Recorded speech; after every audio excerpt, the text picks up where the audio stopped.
Ito na po yung building natin, guys. Natapos ko lang gawa neto.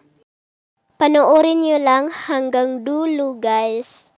Ang color ng building natin, guys, is white at saka gray. Yan na talaga yung color natin, guys. Wala nang iba kundi white at saka gray. Talaga, guys. Kita nyo naman ang color ng building natin. Papasok na tayo sa ating building, guys. Sana magandahan kayo. So, isira na natin yung pintura.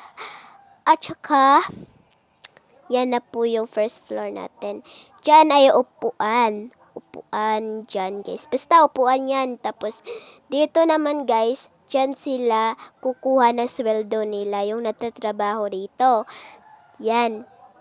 And dito naman sa may door dito, dyan sila kukuha ng pera. Maraming pera dyan, guys. Tsaka gold.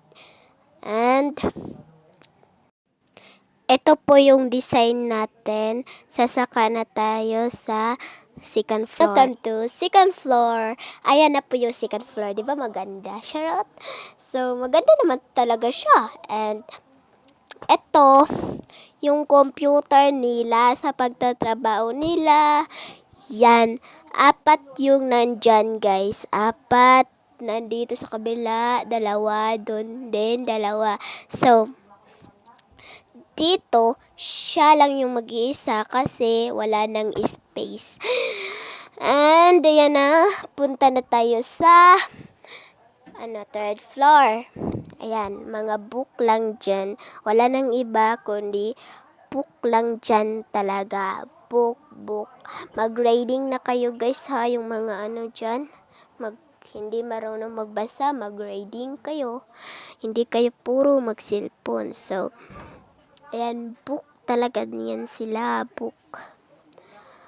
Ayan, bababa na tayo kasi nakita nyo naman lahat ng building ng ginawa ko, diba? Maganda. Maganda man talaga. Ayan. So, thank you for watching, guys. Sana magandahan nyo yung building. So, thank you, guys, for watching. Thank you.